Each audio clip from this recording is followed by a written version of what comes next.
Chris, you're always good. Okay, welcome everybody to the regular council meeting for Tuesday, November the 17th. It's currently about a minute or two after 7 o'clock.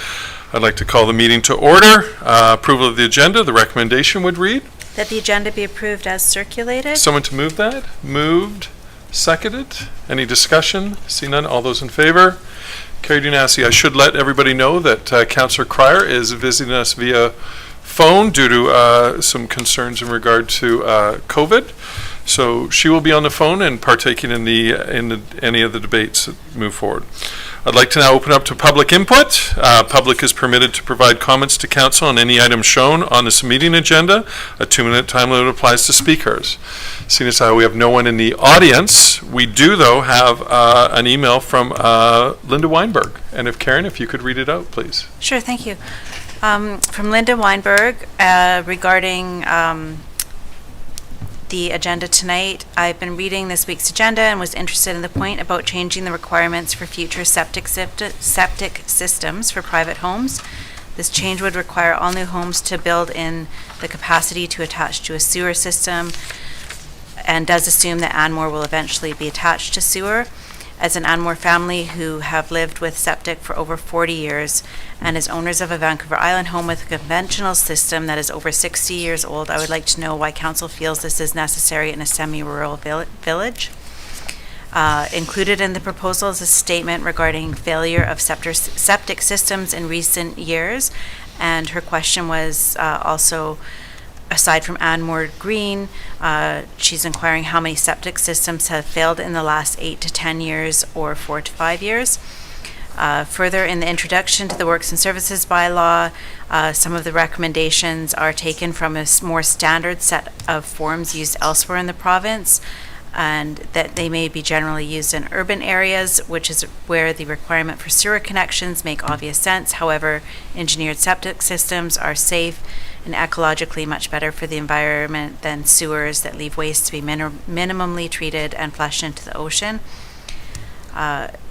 She expresses concern that the change in the requirement for the subdivision is another step toward creating that the semi-rural village must inevitably become urban, and she does not believe that it is necessary or necessarily good. We currently have the ability to maintain a village for residents who are looking for an alternative to urban living, and it is important to maintain that density. By planning for urbanization and making it look inevitable, the result will be that we've lost our identity, our specialness, and our rural character. She is opposed to this change and thinks that most citizens would also be opposed. This item is part of the Works and Services bylaw, which will not come to a public meeting, perhaps public hearing, where residents can express their opinions. Therefore, she's asking that that be removed from the proposal. Good. Chris, do you want to speak, or should we wait until we get in? Let's wait till we get into. I will just say quickly a couple of points there that I don't. For some clarification, I can tell you that there are a number of areas that we've had some septic issues. The most prominent one, of course, has been Anmore Green Estates, where they've had an issue. We've had countless issues and continuing to have issues at Countryside, which is right beside the lake. I can tell you as well, there's been a number of issues in Ravenswood, and I just actually last week had a local septic kind of maintenance and installed a lot of the units. Ian Draver, is it? Yeah, and he said there's quite a few of them that are failing, and people don't even do, like I do, a regular yearly maintenance on them. So there are a lot of issues, and they're a big environmental issue. That's the number one thing. I forget what her other comment was, that something to do with. We'll get into it once we get into the Works and Services bylaw. But anyway, Ms. Weinberg, thank you for your comments. Any others, or that's it? Nothing else has come in? No, that's it. Okay, we'll move on to delegations. We don't have any. Adoption of the minutes of the regular council meeting held on November 3rd, 2020. The recommendation would read that the minutes of the regular council meeting held on November 3rd, 2020 be adopted as circulated. Someone to move. Seconded. Any discussion? Seeing none. All those in favor? Carried unanimously. We don't have a consent agenda. We're right now on to legislative reports. 9A, Works and Services Bylaw Review. A memorandum dated November 4th, 2020 from Chris Boyd from ISL Engineering. Mr. Boyd. Thank you, Your Worship. So thanks for the opportunity to come and talk to you today about the Works and Services Bylaw Review. This review has come to the fore as part of the strategic plan from Council. It was first set through a strategic planning initiative. And so as part of that, we finally got to the Works and Services section of it, because it's kind of an important part of the village's future, and so it kind of sets the tone for the future works and services of subdivisions. So as part of the review, I've reviewed the existing Works and Services bylaw, and they're getting to a point where they're slightly out of date, and we need to kind of update them and get them up to 21st century engineering standards. So as part of that, we've kind of reviewed other Works and Services bylaws and trying to get Anmore up to that standard. So I also, as I was getting deeper and deeper into the Works and Services bylaw review, I realised there's a number of topics, like Ms. Weinberg brought up, regarding sanitary sewers, and we have the dark sky policy here as well. There's a number of issues that need to be discussed before bringing the bylaw to the table, because there's obviously ramifications about bringing the bylaw, and want to get some input from council prior to going forward with it. So I'll go to what we're proposing. So Section 3, MMCD history. So in the civil engineering world, there's a standard municipal book called the Master Municipal Construction Document. MMCD is referred to as short. And it involves around roughly 90 municipalities throughout BC. It's well regarded. Most contractors and engineers throughout the Lower Mainland and BC understand it, and it's a good reference document. It's been tried and tested a number of times. It's also a contract document, but we can leave that to the side for the Works and Services. We can use the design guidelines which are within there and the specifications which are in there. The reason that I'm recommending that Anmore move towards an MMCD standard is because it takes the onus off of staff to update the Works and Services bylaw on a regular occurrence. When policies change, or when a certain standard changes within pipe design or what have you, it'll automatically be updated to MMCD, and so therefore we won't have to come back each time to review and change stuff, which, to be perfectly frank, is pretty industry standard. So it will take the onus off of staff, and in the long run save the village money, because we don't have to spend money on reviewing and updating these bylaws. So as part of the bylaw review, I thought it would be prudent to take each section of the bylaw and kind of just give a little overview of each section, so we can kind of describe it and talk it through, and if you have any questions I can kind of go through each section by section. So one of the important parts of when we go through subdivision is the land dedication section of subdivision, and so obviously that needs to be placed somewhere, and the Works and Services is the right place, because you don't have to go through rezoning to go through subdivision.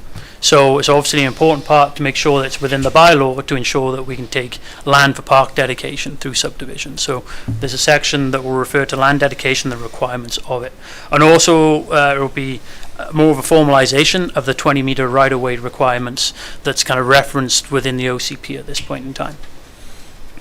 Another important section is emergency accesses. This is kind of becomes more prudent, more prominent here for the village, with talk with Pinnacle Ridge going forward, another hillside development. That emergency accesses are kind of required to be able to give a secondary access to a subdivision. Because the way that Anmore currently functions, we have a lot of long dead-end cul-de-sacs, and an emergency access kind of removes some of the safety aspects of long cul-de-sacs. So that's another section where we'll make sure that it's in there and gives a good design criteria for it. One thing that I've noticed through subdivision submissions, we don't have a standardized way of submitting information right now. So it kind of makes it difficult on the review side of making sure that we get the right documents, the right information. So another section within the subdivision bylaw should contain a section outlining every single document that's required. In other words, it will more or less represent a checklist to ensure when a proponent comes in for a subdivision that they sit with a staff member and we go through the checkbox scenario to make sure all information is submitted in one go. And then another section which I think would be prudent for the village to look at would be the financial sustainability of subdivisions. This has come to the fore previously on hillside development. I'm looking at density of hillside development and how we don't want to take on large pieces of infrastructure, which, to be perfectly frank, put us in an indebted position when replacing that infrastructure through an asset management perspective. So it's something that we might want to consider putting forward in the future, asking certain proponents if we believe there might be financial sustainability issues, that they produce a report to cover that issue. Okay, on to the fun stuff. Design criteria. So first section is water distribution. We've gone through, the village currently has a number of different standards for water metering and whatnot, so I think it's prudent again that we standardize what we do. The reason that we want to standardize it is, one, industry will know if they come to develop up in Anmore what is required of them, and second of all, it'll help our operational staff with maintenance and operations of these different valves and meters. So it'll help us, meaning that we can just keep one particular meter set in operations instead of having 3 different meter sets I think we have right now. So it makes life a lot easier and simpler for operational staff. Proposing that we actually standardize the way that stratas are metered. I know there's been other talk previously up in the village, and this will be a standardization saying that all stratas will be metered once, and it will be a certain requirement for the metering and how that meter chamber would be set up. Service connections, again, this is kind of laid out already within the works and services bylaw that exists today, but what we're finding is a lot of houses right now are asking for larger larger service connections that the existing bylaw actually states. The reason being the homes are slightly larger than they used to be, and also there's a sprinkling requirement as well, which typically puts a larger onus on more water service during an emergency in the home. So we're looking to standardize the service connections there. And now this is the big one, the sanitary sewer. So currently the village has a sewer disposal via septic fields, as we all know here. And one of the things I was looking at, this is one of the things I'd really like to have council's opinion on, is going forward, we only have control during subdivision of that. The village doesn't pay for the capital upgrades within a subdivision. It's all on the developer. So it's an opportunity to set the village up, if they ever wanted to, in 50 years' time, that they have decided that, hey, they wanted to increase density within the village. The pipes would be in the ground, and it wouldn't be on the village's tax base to install sanitary sewers. So it's a way that you could install pipes in the ground today, cap them off, don't have to use them. You could be in the ground for 50 years and not being used. You know, they're not really losing much value, and they'll still be good the day you start if you ever wanted to use them, and it wouldn't cost the village anything. So part of me thinks it's prudent to think about in the future when we look at subdivision of making it a requirement of a developer to install these pipes. Now, one thing I should clarify is that this would really just be for new developments, whole developments. So such as a CD zone, or if you're looking at just a regular RS1 zone subdivision. I don't think this should be part of an infill requirement. This should just be as part of a whole new subdivision within the municipality. I think, and talking about, going back to the correspondence from Linda Weinberg earlier,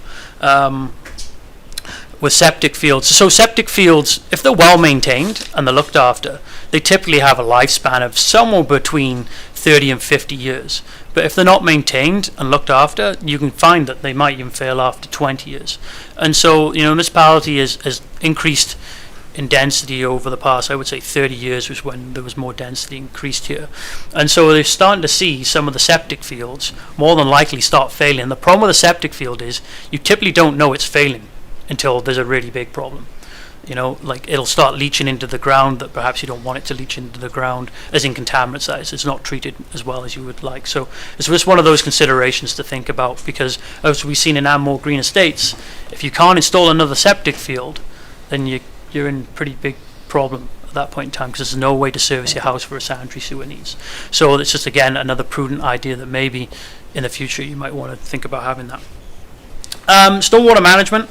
The village is actually pretty good on stormwater management. They're not proposing too many changes to stormwater management at this time. The village already requires detention of developers at this point in time.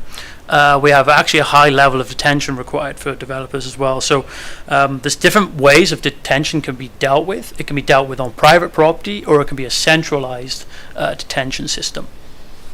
So typical centralized systems come in two fashions. What I would call a naturalized way, which would be a pond. A good kind of example of that would be on Pinnacle Ridge right now, where we have the two ponds on the side of the roadway going up just next to East Road. That would be a naturalized way of doing it. There's also a couple of others around the village.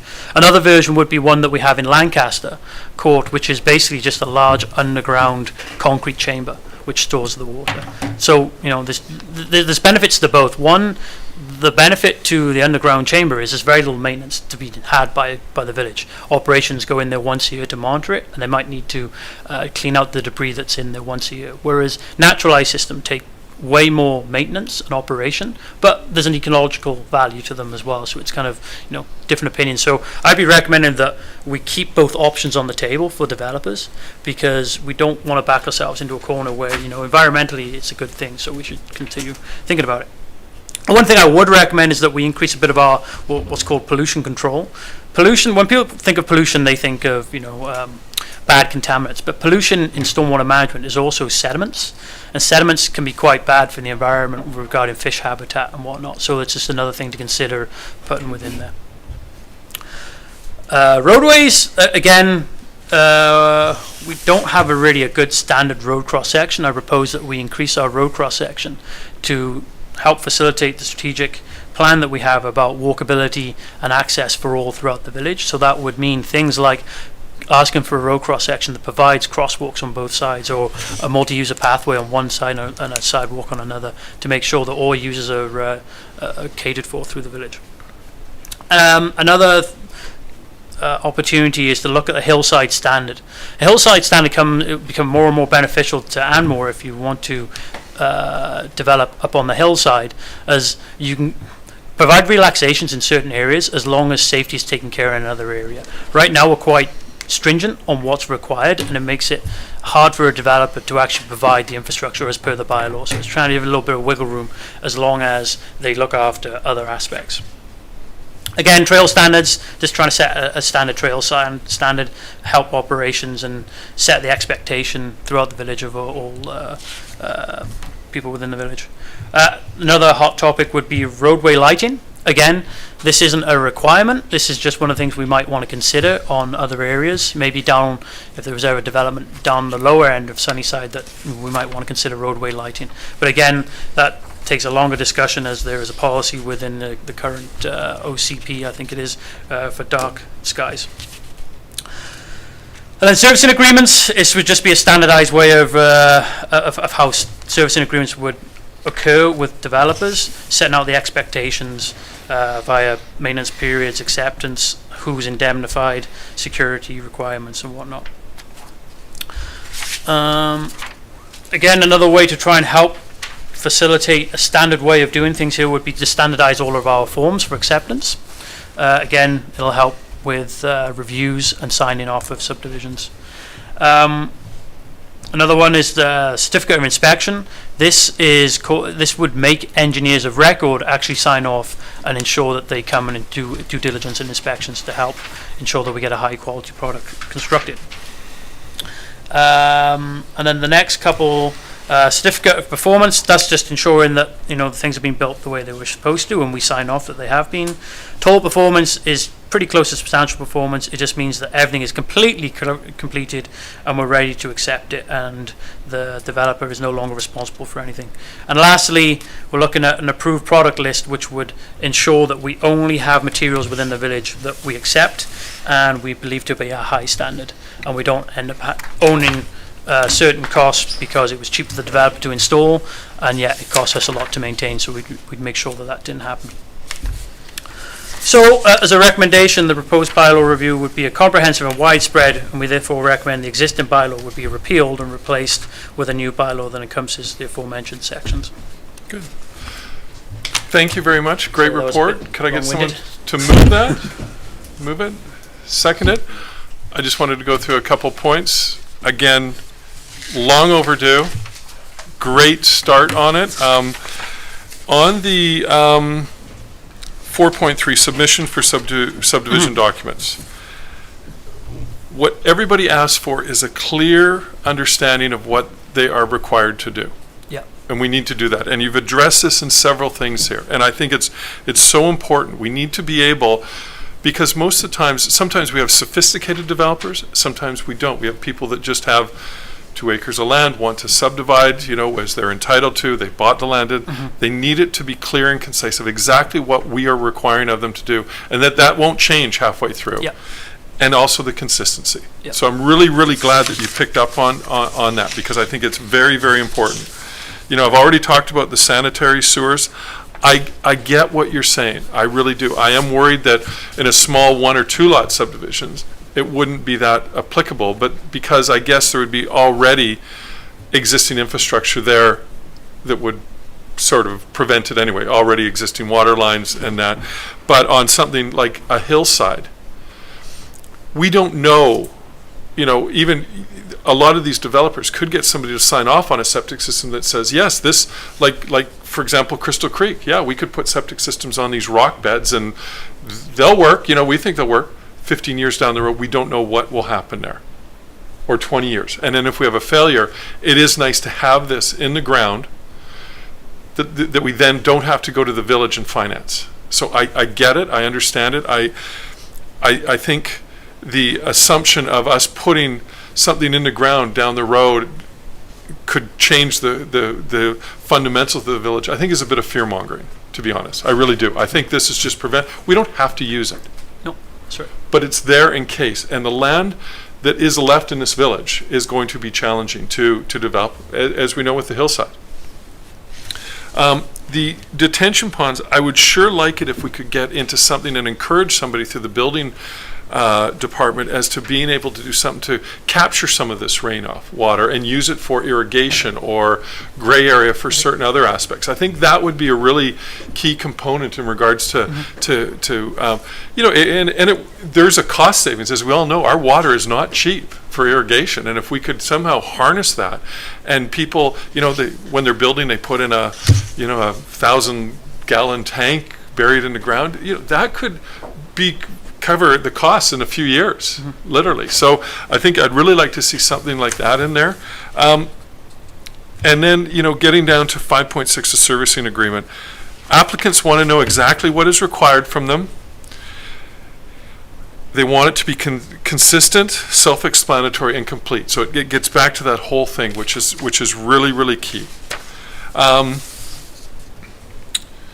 The inspection sign-off, I've been at this board a long time, and I've had so many times, and I'll give an example. When Mr. Boyd just joined us, he was faced with Ravenswood Drive peeling the concrete, just literally disintegrating because it wasn't done properly and it wasn't signed off properly.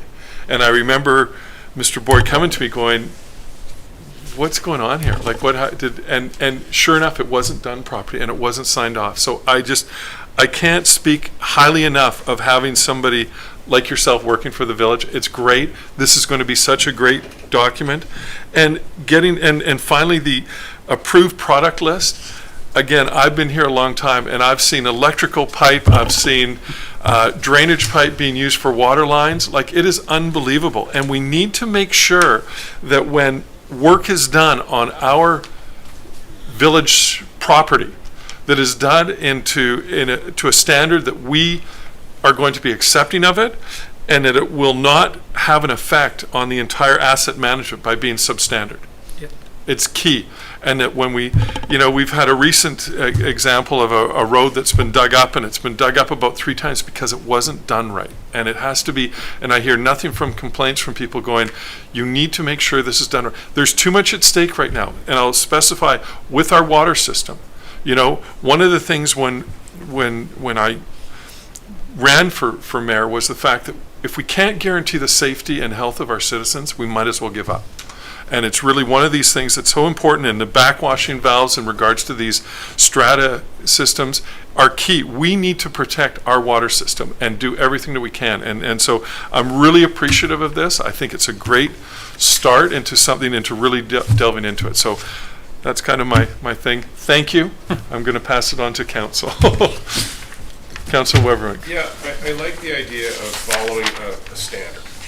It makes it easier for us. Oh, sorry. Sorry. I like the idea of following a standard that's accepted in the industry. I think it makes sense. What would be the next step in this process? Actually drafting up a new bylaw and then it gets readings? Would it go to the committees?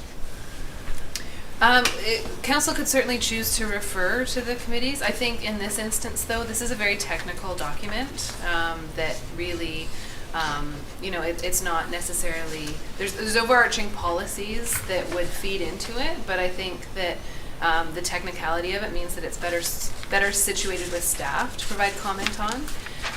And yes, we will be drafting a new bylaw. There's one that is essentially complete. However, we wanted to bring this information to council forward because some of it is a little bit outside of what the village has been used to in terms of servicing. And so wanted to get your feedback on the different elements before we brought that bylaw back. But it is ready to go essentially for our next meeting. Okay. The reason I ask is there was a couple of things on here, not much, but maybe like the hillside standards that, and also the drainage. I wouldn't mind running that by my environment committee.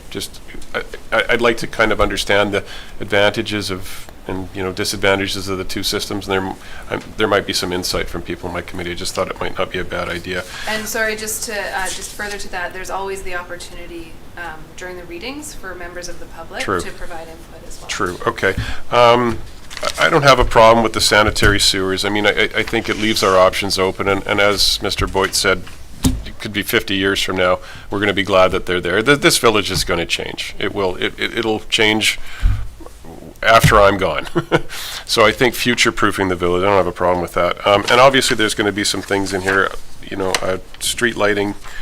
It's something I guess could be there, but we don't have to use it. I guess it could be applicable to whatever happens in the Ioko lands. I certainly don't want to see street lights up here anytime soon. I don't think it's what people want at this point. Yeah, everything, I think it's good. It's a good direction to go. Councillor Latham. Is there anything in the this new bylaw that will affect new builds on existing properties? Is that in reference to infill? Well, no, not infill necessarily, but like if you take some of the older properties and they're knocked down and there's a rebuild, will this bylaw apply to them as well, or will it they be free to do as they wish? That's a really good question. Some municipalities state a certain level of value where they then say that the subdivision bylaw comes into effect, and others don't. They kind of look at it really as more as a subdivision or as an actual change. So it actually takes a subdivision of a piece of land for the subdivision bylaw to become into effect. So it can be written either way. My recommendation would be to leave it as a subdivision requirement and not for a property requirement, because that, in my eyes, should be under the building bylaw. But will this not affect, for example, a septic system, for example, in an older property that's knocked down and they rebuild it and maybe they put an extra bedroom in, so they've got to have an extra larger capacity for the septic system? So the answer is it could, but I'm not recommending you do that. Through the chair to Councillor Laidler, that would be covered off under the building permit process. Yep. So the septic system that is servicing the home that's being constructed would have to be, approval would have to be granted by Fraser Health based on the new building before a building permit would Yep. be issued, or occupancy would be issued for the building. So that would be picked up under the building permit process. Good. Councillor Trowbridge.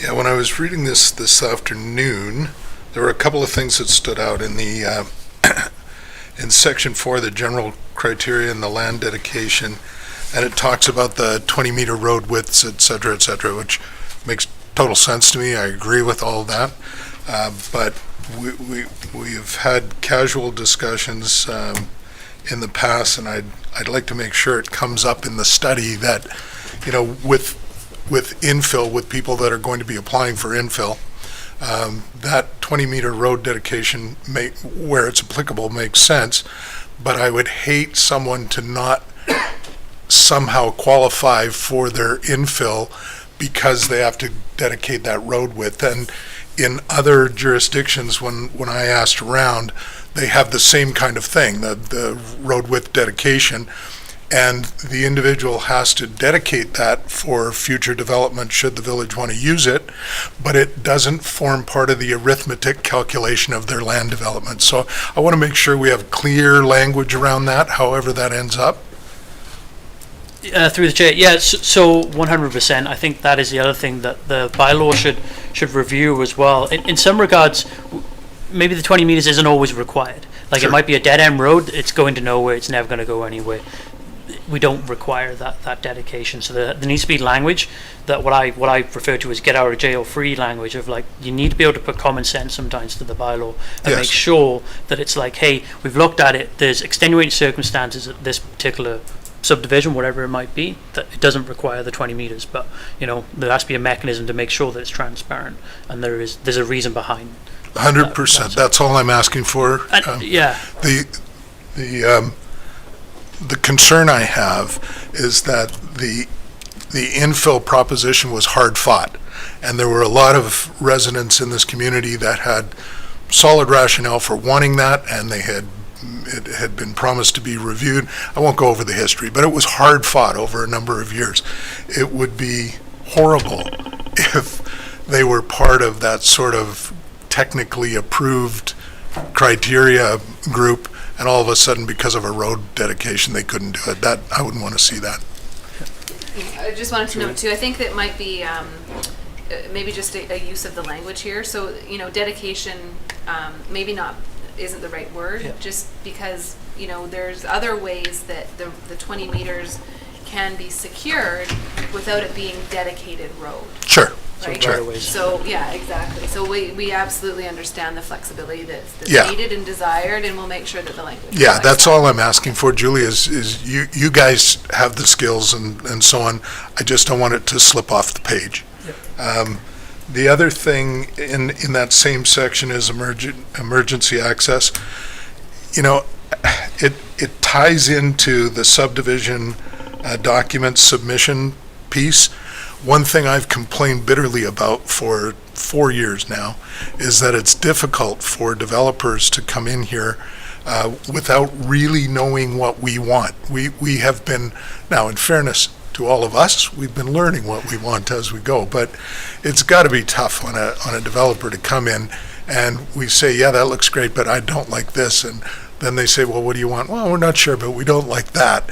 And I think when it comes to emergency access, if we're talking about hillsides or even the valley floor, if it ends up with, if Burrard Commons comes back, for example, if those are going to be requirements, and I think they should be, we need them to have an early notification that they're going to have to provide this many access in roughly this area based on this criteria of dead-end road or the length of the road or whatever, so that they don't spend inordinate amounts of planning money and then we come back and say, well, put this access through these 4 houses.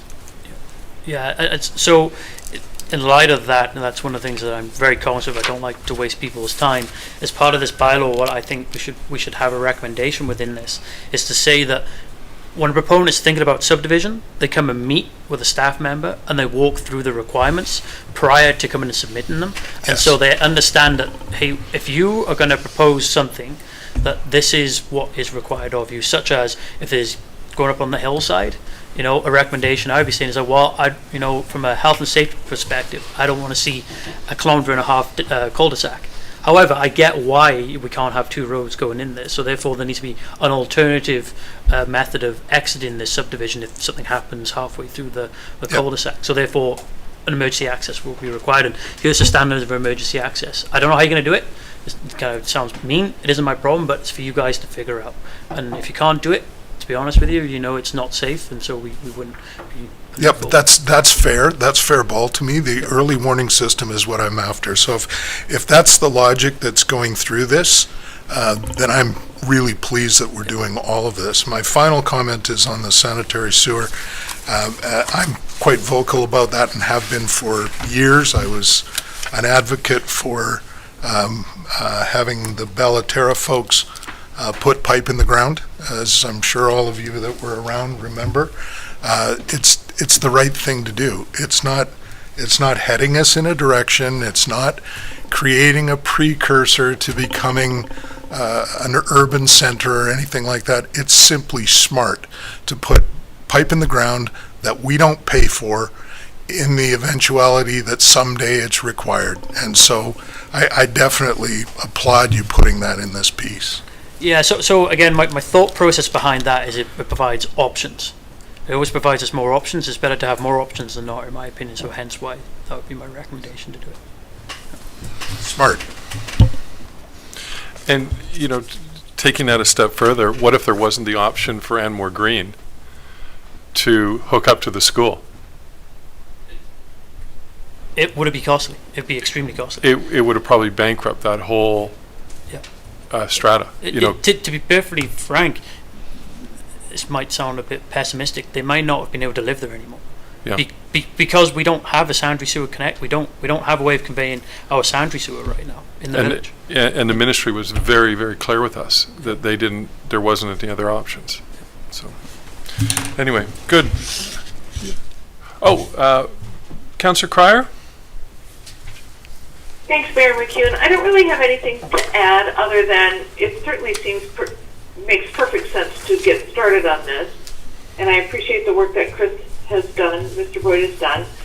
And I do agree that it's better to be prepared in advance with the hookup to sewer, even if it's going to be many, many, many years until that's something to consider. It certainly makes the most sense to get that taken care of in advance. Other than that, I think it's great. I think it's a good start. Thank you. Good. Well, we have a recommendation. It's been moved and seconded. I'll call the question. All those in favor? Opposed? Carried unanimously. Thank you very much, Mr. Boyd. Great work, and it's great having you on and keeping the village's interest at close to heart. So, thank you very much. We'll now move on to 9B, the zoning bylaw amendment, infill development, report dated November 10th from Eric White of RM Paz Limited. Mr. White. Thank you. Just very briefly, this is a quick follow-up to Council's direction last council meeting concerning tidying up the zoning bylaw. And this is an initial one that we'd like to point out. Our company is as familiar as you are with the zoning bylaw. We're going through a separate process with the building inspection staff and so on, but this is one that they agreed with quickly, that it should be put into the same bylaw as the zoning bylaw. Some of it was in other documents. Just generally for council's consideration, the OCP is a general broad indication of the municipality's interest. The zoning bylaw are the regulations.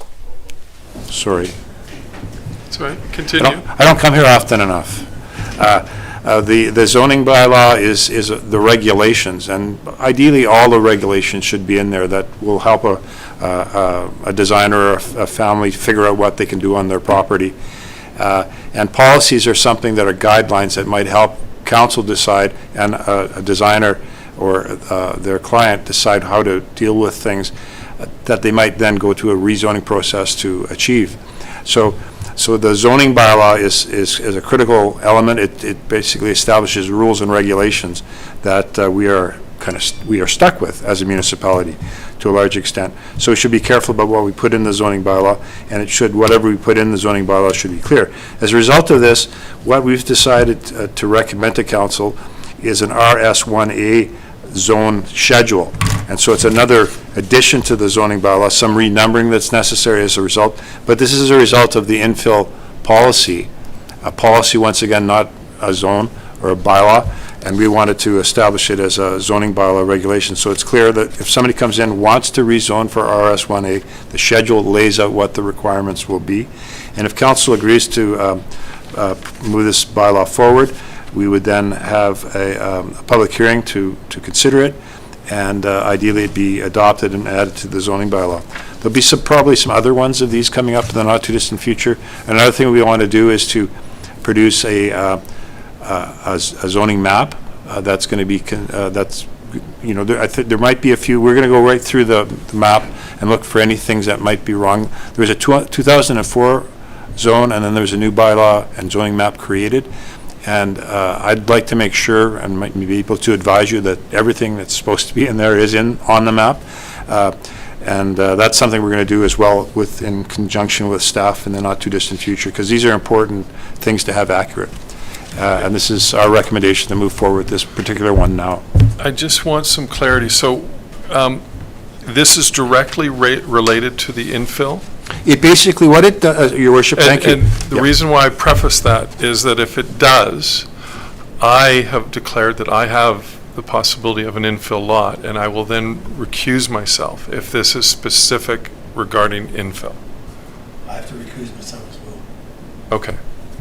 It doesn't change how we handle it now as a municipality. What it does, it codifies it, puts it in the zoning bylaw. It doesn't change, but maybe Julie? Sure, yeah, Mr. Mayor. So it doesn't change any of the criteria. It's just putting it within the correct tool so that people are aware of sort of what the rules are around. Okay, then I'm comfortable. I'm comfortable. I just didn't want to make sure, I wanted to make sure that I've always recused myself anything to do with any decisions regarding infill, and I think Councillor Laidler is of the same adage. However, what you're saying is you're just basically realigning the zoning bylaw to coordinate with.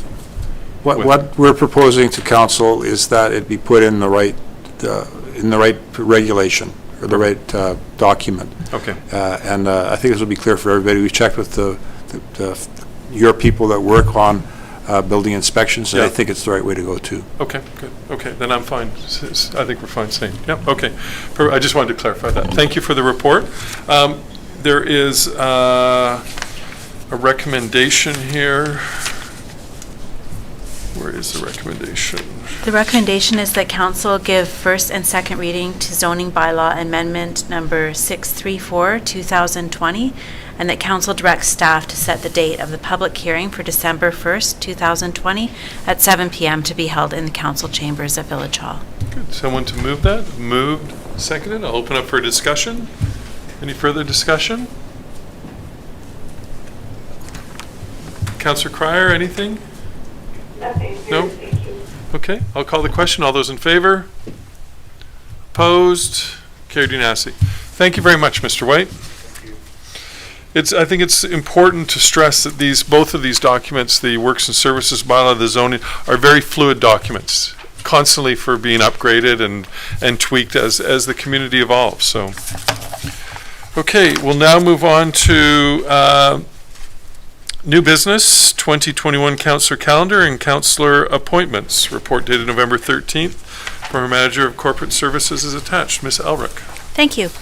So this report is before council this evening to seek approval for three things. Firstly, for the council calendar for the 2021 year. Secondly, for the acting mayor schedule. And thirdly, to appoint members to the Saskmat Volunteer Fire Department Board of Trustees for 2021, which needs to be done each year. So the acting mayor schedule and the Saskmat Volunteer Fire Department trustee members have been kept the same as previous years. Of course, council may choose to make any changes to that should they desire. In terms of the 2021 council calendar, typically, per our procedure bylaw, regular meetings are generally held on the first and third Tuesday of each month, with the exception of August. So I'll just direct you to the agenda package. Page 28 is the proposed calendar for 2021.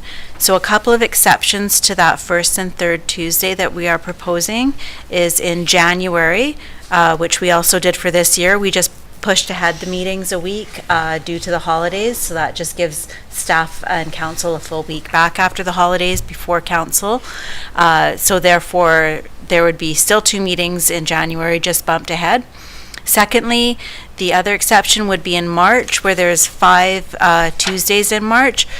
Staff is proposing that we have 3 council meetings in the month of March, and then only 1 council meeting in the month of April, and that will avoid any conflict with Easter holiday, which is the first weekend of April this year, and not scheduling a council meeting right the Tuesday after that. So again, not a change to the number of meetings, just a shift in the schedule.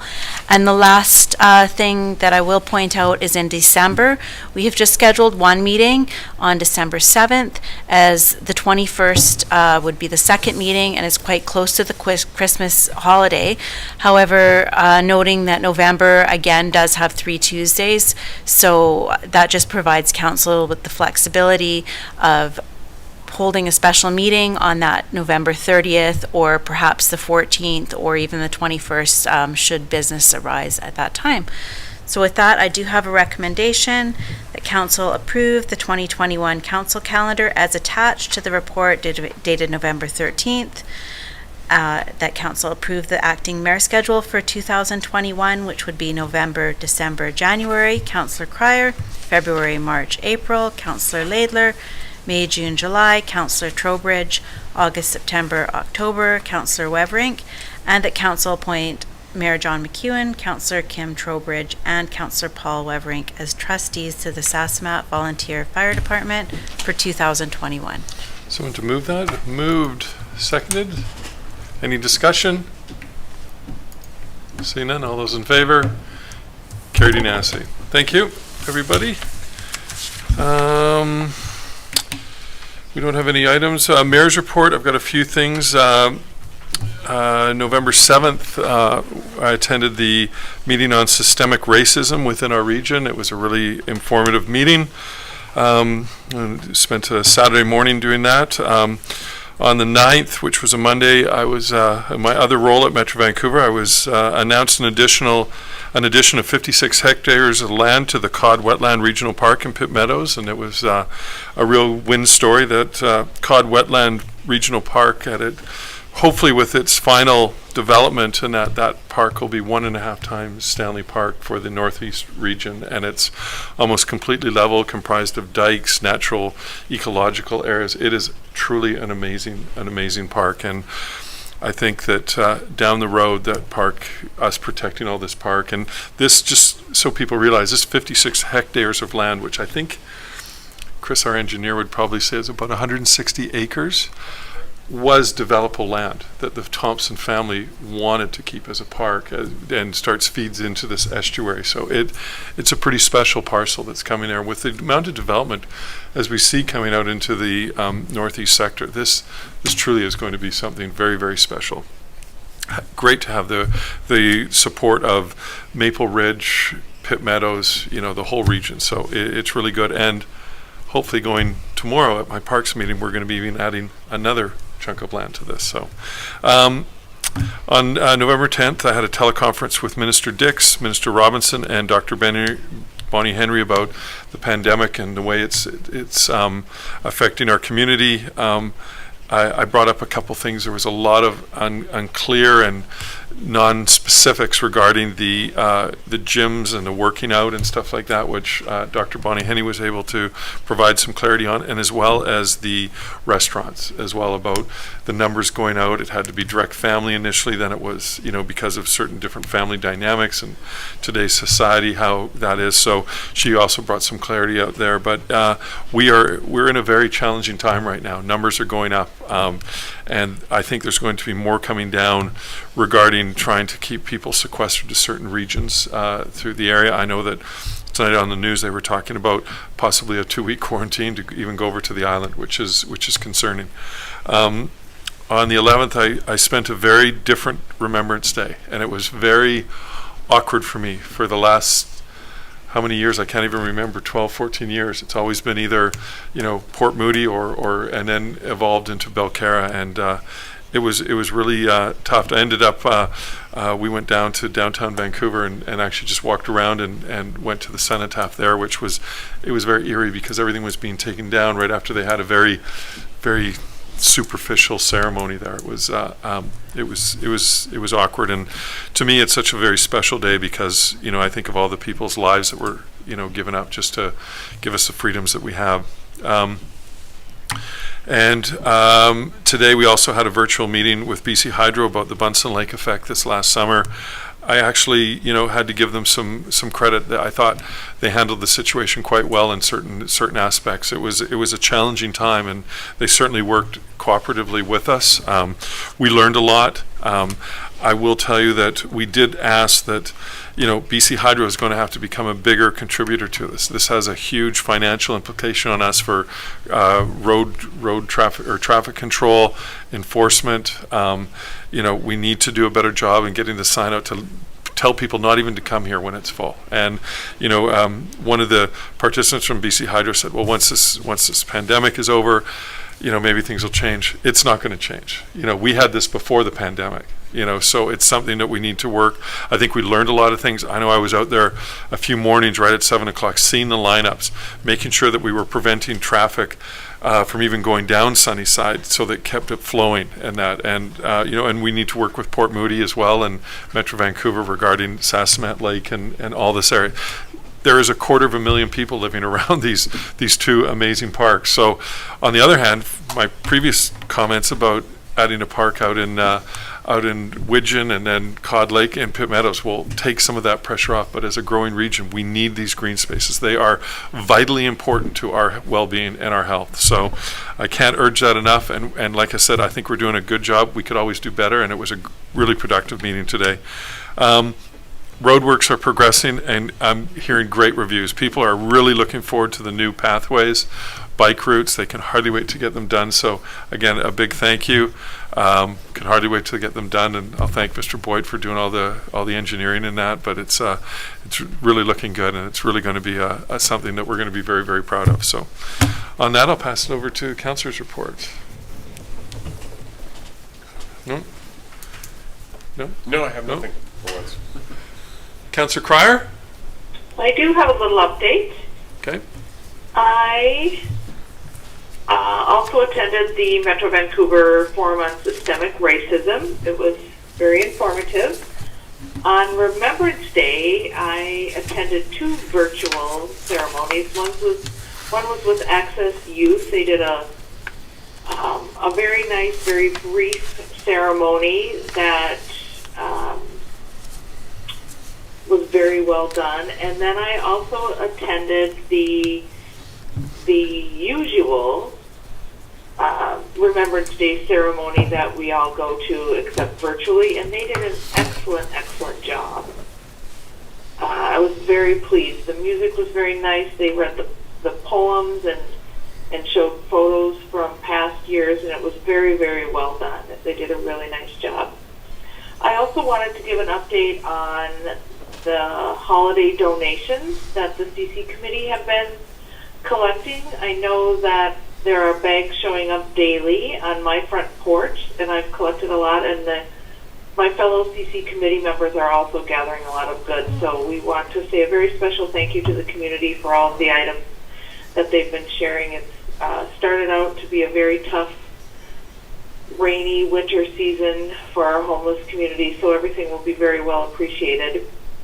And also a reminder that we're accepting donations until November 30th. That will give us time to get them distributed in time for Christmas. And an update on Candy Cane Lane. Plans are moving forward for our first Candy Cane Lane, which will be taking place on Ravenswood. Special thank you to Georgia Lyons. She brought this forward on council, and she's been taking the lead on what we hope to become a new holiday tradition in Anmore. It's really coming together nicely. I'll provide more details once I have them. It's also very heartwarming to see Georgia work closely with one of our committee members, Chloe Heisler, 2 young residents of the village, and they're taking this on, and it's really nice to see the future of Anmore, and they're doing a terrific job. So stay tuned for more information on that. That's all. Good. Thank you very much. We have some information items. We have the minutes of the September 17th Saskatchewan Volunteer Fire Department. Oh, sorry, I forgot about the Chief Administrative Officer's report. Sorry. It's no problem at Sorry. all. I have just a very, very Okay. short list anyways. Just to let everybody know that our newsletter for the fall will be coming out. It's a little bit late at this point, but it'll be out by the end of the month, and we are just waiting for some information. A reminder that utility notices are due on November the 24th. The Village Hall will be open, barring any provincial health orders on that day to accept payments, although we do highly encourage online payments for that. And you've mentioned the construction project that's ongoing, and I think we're hoping for asphalt in the coming days and weeks. It'll be somewhat weather dependent, so hopefully the temperatures stay up. And finally, I just want to comment on the significant number of increases in COVID cases in our region, and the public health order that and orders that have come down as a result. So in terms of the impact to the village itself, there haven't been any changes that have been made outside of the recent strong encouragement of mask wearing, which everybody is adhering to for the most part coming into the village hall, as well as staff. We did order some Anmore specific masks to distribute, but I will be monitoring as we're going forward in any other health orders that are presented that might have to cause me to make changes to the staffing at the village hall or our general openness 3 days a week. And I'll certainly be keeping everybody on council as well as staff apprised of that. And changes will be sent out to residents either via the email notification system and the website as well. So just keep your eyes open if there's any changes required coming forward. Good. Thank you very much. We have the minutes of the September 7th. Oh, sorry. Can I ask a question? Yeah, Councillor Lader. Have there been any examples of COVID occurring in the village? In terms of our staff, No, people generally. we don't get that information from Fraser Health. It doesn't, we don't receive that information to that granularity.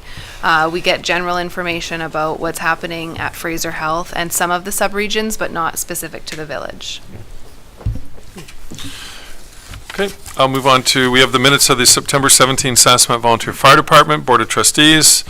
We received some general correspondence from the Provincial Director of Child Welfare and Provincial Director of Adoption regarding November as Adoption Awareness Month. And I'll now open it up to public question period. And apparently we have an email question from Ms. Pam Blackman. Thank you, Member Kuhn. Yes, the question from Pam Blackman is that she would like to ask council for an update on the electronic notice boards. Do you want to speak to this, or I'll provide a few comments? Sure, or- if you could, Yeah. I think there hasn't been a formal decision, which might be appropriate tonight if council would like to consider that. But in terms of the process, we're sort of on hold in terms of, we've Yeah. received the proposals, but they haven't come forward yet. Yeah, I think we were focused because of the time constraints regarding the Village Hub and making sure that we had enough public engagement with that. It's interesting because it's a great question, because it was one of the things that actually came up with when we're talking to BC Hydro about the fact of how could we notify people in a really quick way in regards to don't come into the village, don't plug up our village, and these electronic signboards may be an opportunity to. But we've also thought about maybe we just, the conversation has kind of gone about, well, maybe we put one just with the new village hub to see how that works in the village and that. So we haven't come to a conclusion yet. I would strongly urge anybody that gets an opportunity and is driving out in the out in the valley to go through DeRoche. They have two of these exact signs right beside their country fair building, so the fact that some people say that these aren't rural or that they're an urban thing couldn't be more different being located there. And it's right on the side of the road. You go right across the railway tracks. They're there. It's a great information board to be able to talk about COVID restrictions that they're now implementing in the small town of DeRoche, talk about fire practice night and stuff like that to really get the community involved. So I think council's still doing their research on it right now and regarding to where it's going, but it will be coming to council, I would presume, in the next month or two. So that's it. Anybody else have anything, or no? Motion to adjourn. Moved, seconded. Any discussion? See none, all those in favor? Carried unanimously. Thank you, everybody, for joining us tonight, and please be safe. Keep safe. Thanks, everyone.